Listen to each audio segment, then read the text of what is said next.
एक बार यूरोप में एक हस्बैंड और वाइफ रहा करते थे। हस्बैंड का नाम हाइंस था। हाइंस की वाइफ को एक बहुत ही रेयर टाइप का कैंसर था जिसकी केवल एक ही दवा थी। हाइंस एक दिन उस दवा को लेने गए तो उन्हें पता चला कि वह दवा बहुत ही ज़्यादा महंगी है। हालांकि उस दवा को बनाने में केवल 200 यूरो लगते थे, किंतु वो दवा 2000 यूरो तक की बेची जा रही थी, यानी कि 10 गुना महंगी। अब हाइंस करते भी क्या, उनके पास केवल 1000 यूरो ही थे, पर वो अपनी वाइफ से बहुत प्यार करते थे और वो उनकी वाइफ को किसी भी हाल में बचाना चाहते थे। उन्होंने फार्मेसी के सामने बहुत बार अपनी बात रखने की कोशिश की। उन्होंने दुकानदार से भी बात की और यहाँ तक कि कंपनी के ओनर्स तक भी वो पहुंचे और उन्होंने अपनी रिक्वेस्ट उनके सामने रखी, किंतु ओनर्स ने साफ साफ रिफ्यूज कर दिया उनकी किसी भी बात को मानने से। वे 2000 यूरो से एक भी यूरो कम नहीं करना चाहते थे। हाइंस ने बहुत सोचा और आखिर में उन्होंने उस दवा को चुरा लिया और चुराई हुई दवा से उनकी वाइफ ठीक हो गई। अब सवाल ये बनता है कि क्या जो हाइंस ने किया वो एक दंडनीय अपराध नहीं है? क्या हाइंस को उनकी किए की सजा नहीं मिलनी चाहिए सिर्फ इसलिए क्योंकि उन्होंने जो किया वो अच्छे के लिए किया? यह कहानी लॉरेंस कोल्बर ने बनाई है, जो कि एक अमेरिकी मनोविज्ञानी है, यानी कि एक अमेरिकन साइकोलॉजिस्ट हैं। उन्होंने अपनी थ्योरी ऑन मोरालिटी को डिस्कस करने के लिए और ट्राई करने के लिए इस कहानी को बनाया था। तो आज मैं इस वीडियो में डिस्कस करेंगे कि क्यों छोटे बच्चों की, टीनेजर्स की और बड़ों की मोरालिटी में, यानी कि सही और गलत में फ़र्क करने की क्षमता में इतना ज़्यादा फर्क क्यों आता है और किस चीज़ को कौन सा ग्रुप सही या गलत के रूप से देखता है। लॉरेंस द्वारा दी गई समस्या को पढ़ने के बाद कुछ मूल प्रश्नों के हमें उत्तर ढूंढने होते हैं, जो कि लॉरेंस ने स्वयं बताए हैं। उनमें से कुछ प्रश्न इस प्रकार हैं कि क्या हम हर समय कह सकते हैं कि कौन सी चीज़ सही है या कौन सी चीज़ गलत? क्या हर वो इंसान जो कुछ गलत करता है उसे सजा मिलती है? क्या कोई गलत काम करते समय एक इंसान का आशय, यानी कि उसका इंटेंट मैटर करता है या नहीं? और हर बार जब भी हम सही और गलत में फ़र्क करने का प्रयास करते हैं तो क्यों बच्चों के लिए सही और गलत, टीनेजर्स के लिए सही और गलत और बड़े लोगों के लिए सही और गलत अलग अलग मायनों से तय किया जाता है? अगर हम लॉरेंस की बात माने तो एक इंसान की मोरालिटी की टोटल 6 स्टेजेस होती हैं, जिसमें से आखिरी स्टेज तक बहुत ही कम लोग पहुंच पाते हैं। तो हम स्टार्टिंग से देखते हैं कि एक इंसान की लाइफ में सही और गलत में फ़र्क करने की क्षमता कैसे डेवलप होती है और वो किस स्टेज में, किस उम्र में रहता है। एक इंसान के जीवन का सबसे पहला स्टेज तब आता है जब वो 9 साल से भी छोटी उम्र का होता है। उस समय उसकी मोरालिटी एक प्री कन्वेंशनल स्टेज में होती है, जिसे हम स्टेज 1 भी कह सकते हैं। अब स्टेज 1 में एक बच्चे के पास कोई डिसीजन मेकिंग पावर्स तो नहीं होती, ना ही वो अपने आप को एक समाज से जुड़ा हुआ महसूस करता है। उसे केवल और केवल एक बात की चिंता होती है कि वो कोई भी ऐसा काम ना करे जिसके लिए उसे पनिशमेंट मिले। यानी कि प्री कन्वेंशनल स्टेज में एक इंसान की मोरालिटी सिर्फ पनिशमेंट को अवॉइड करने से ही डिटरमाइन की जाती है, यानी कि उसे किसी एक अथॉरिटी फिगर का रूप देकर के डराया जाता है, फिर चाहे वो माँ बाप हो, चाहे भगवान, या कोई भी ऐसी चीज जिससे वो बच्चा डरे, और उस डर के थ्रू हम उस बच्चे के ऊपर मोरालिटी इंपोज करते हैं। उसके बाद जब हम सेकंड स्टेज की बात करते हैं, जहाँ पे बच्चे इस उम्र के बाद, यानी कि 9 साल की उम्र के बाद ये समझने लगते हैं कि इंडिविजुअलिज्म एंड एक्सचेंज का क्या रोल है उनकी लाइफ में।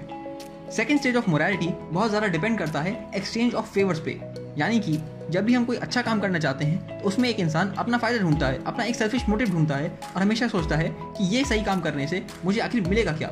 यानी कि उसको सही काम करने के लिए पहले जब डराया जा रहा था, इस स्टेज पे आते आते उसको रिवॉर्ड दिया जाता है सही काम करने का।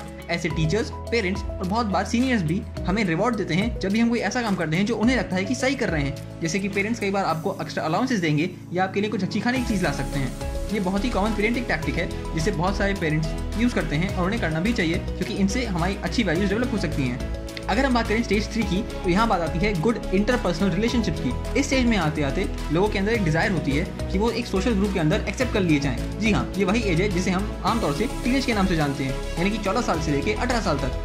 इस स्टेज में आते आते लोगों के अंदर बहुत सारी भावना एक साथ आती हैं। वो किसी भी हाल में सोसाइटी में इन्वॉल्व होना चाहते हैं और ना सिर्फ इतना, वो चाहते हैं कि उन्हें सोसाइटी एक्सेप्ट करे। अब हालांकि ज़्यादातर टीनेजर्स ऐसा दिखाते हैं कि उन्हें फर्क नहीं पड़ता कि समाज दरअसल कर क्या रहा है, किंतु ऐसा नहीं है। यदि आप लॉरेंस की बात माने, जो कि एक बहुत ही मशहूर साइकोलॉजिस्ट रहे हैं, उनका ये मानना है कि हर एक इंसान की एक चाहत होती है कि वो समाज में एक्सेप्ट किया जाए और यहाँ तक कि लोग उसे पसंद भी करें। तो टीनेजर्स के लिए इतना डिफरेंट क्यों होता है? ऐसा इसलिए होता है क्योंकि एक जनरेशन और दूसरी जनरेशन के बीच में बहुत मेजर गैप आया है पिछले कुछ सालों में, क्योंकि टेक्नोलॉजी का एडवांसमेंट और मटेरियल एक्सचेंज दूसरे कल्चर के साथ बहुत तेजी से बढ़े हैं और इसमें किसी की कोई गलती नहीं है। किंतु हम एक तरीके से अपनी पूरी की पूरी जनरेशन को डिस्कनेक्ट कर रहे हैं हमारी उस सोसाइटी से जिसको हम हमेशा प्रिजर्व करना चाहते थे। स्टेज 3 में आने के बाद टीनेजर्स के अंदर भी एक डिजायर होता है कि वो एक सोशल ग्रुप में कंट्रीब्यूट करें और वहाँ पे उन्हें एक्सेप्ट किया जाए और ना सिर्फ इतना बल्कि उन्हें अप्रिशिएट भी किया जाए। हर एक टीनेजर एक ऐसा सोशल ग्रुप ढूंढता है जहाँ पे उसे एक्सेप्ट, एक्नॉलेज और चीयर किया जाए उसके कामों के लिए।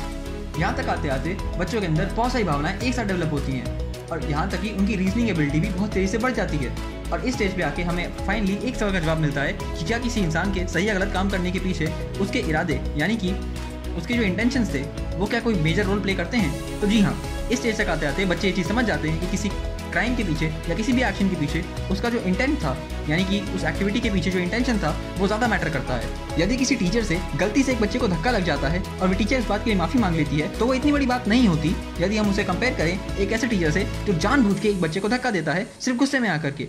इस स्टेज तक आते आते बच्चे भी ये समझ जाते हैं इंसान के किसी काम करने के पीछे उसका इंटेंशन क्या था, यानी कि उसका इरादा क्या था।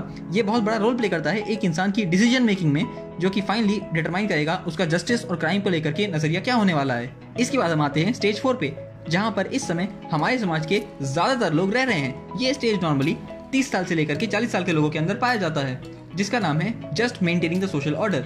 इस उम्र में आते आते जो आपकी मेंटल एज है वो एक सोशोलॉजिकल लेवल पे, यदि हम मॉरल्स की बात करें तो स्टेज 4 पे आती है, जिसका मतलब ये है कि आप रूल्स एंड रेगुलेशंस को हर हाल में फॉलो करेंगे और आपके लिए लॉ सबसे ऊपर होगा। हाँ, आप बहुत ही आसानी से लॉ को चेंज करने की फेवर में भी नहीं होंगे। स्टेज 4 में आते आते एक इंसान का मॉरल डेवलपमेंट होल सोसाइटी के बारे में सोचने लग जाता है, क्योंकि हर इंसान को ये लगता है कि उसके एक्शंस उसके समाज को इम्पैक्ट करते हैं। और ना सिर्फ इतना ही, इससे पहले की 3 स्टेजेस में एक इंसान का रिलेशनशिप सिर्फ खुद से, अपने फ्रेंड्स या अपने पेरेंट्स के साथ था, किंतु स्टेज 4 में आते आते एक इंसान अपने आप को एक बड़े समाज का हिस्सा ऑलरेडी पाता है और उसे लगता है कि उसकी जिम्मेदारी है इस समाज के रूल्स एंड रेगुलेशंस को बचाए रखना। यही वजह है कि आजकल के अंकल आंटियाँ, ज़्यादातर बड़े लोग टीनेजर्स की लाइफ में बहुत ज़्यादा इन्वॉल्व रहते हैं, जो कि टीनेजर्स को बिल्कुल भी पसंद नहीं आता। अब मैं ये नहीं कह रहा हूँ कि इनमें से कोई एक सही है या कोई एक गलत, मैं बस ये बता रहा हूँ कि ये कॉमन है 30 से 40 साल के लोगों के अंदर, जिनके अंदर एक सोशल रिस्पॉन्सिबिलिटी का सेंस आता है और वो हर हाल में सोशल ऑर्डर को मेंटेन करना चाहते हैं। उन्हें ऐसा लगता है कि सोशल ऑर्डर को मेंटेन करने से ही वो अपनी मॉरल ड्यूटी को फुलफिल कर रहे हैं। इसके बाद हमारे पोस्ट कन्वेंशनल स्टेज आते हैं, जहाँ पे बहुत ही कम लोग जा पाए हैं। स्टेज 5 को कहा जाता है social contract and individual rights, यानी कि यहाँ पे हम उस स्टेज पे आ जाते हैं जहाँ पे हम एक्नॉलेज करते हैं सिस्टम के अंदर की कमियों को और हम उन्हें इंप्रूव करने की कोशिश करते हैं। यानी कि अगर हम एग्जाम्पल लें हाइंस प्रॉब्लम का, तो इसका सोल्यूशन ये होगा कि हाँ, हाइंस ने बिल्कुल सही किया उस दवा को चुरा करके, क्योंकि वे दवा इतनी महंगी होनी ही नहीं चाहिए थी। यही वजह है कि आज यूरोप के जो लॉ मेकर्स हैं उन्होंने यूरोप को बहुत ही अच्छा हेल्थ केयर सिस्टम दिया है। यहाँ तक कि जापान, चाइना और साउथ कोरिया भी अपने सिटीजन्स का बहुत अच्छे से ख्याल रखते हैं, उन्हें फ्री हेल्थ केयर दे करके। भारत में भी बहुत सारी जगहों पर आपको फ्री हेल्थ केयर मिल जाएगा। ये सब इसी बात की ओर इशारा कर रहे हैं कि इंडिया के जो लॉ मेकर्स हैं वो स्टेज 5 तक पहुँच चुके हैं। अब हम आते हैं स्टेज 6 पे, जिसे कहा जाता है यूनिवर्सल प्रिंसिपल्स। अब ये स्टेज ऐसा है जहाँ पे बहुत कम लोग पहुँच पाए हैं, जैसे कि गौतम बुद्ध, महावीर जैन, महात्मा गांधी और नेल्सन मंडेला। मॉरल डेवलपमेंट की स्टेज 6 पे जाना कोई आसान बात नहीं है। हाँ, हालांकि इसका कोई सर्टिफिकेशन नहीं होता, ना इसका कोई एग्जाम होता है, पर जिन्हें पता है उन्हें पता है कि वो अपनी लाइफ में इस समय कौन से स्टेज पर हैं। इस स्टेज पर आकर के लोगों को ये बात रियलाइज होती है कि कोई भी मटेरियलिस्टिक चीज़ इतनी इंपॉर्टेंट नहीं होती, ना ही इतनी वैल्यूबल होती है कि एक ह्यूमन बीइंग की लाइफ उसे रिप्लेस कर सके। ये थी लॉरेंस कोलबर्ग की 6 स्टेजेस ऑफ मॉरल डेवलपमेंट।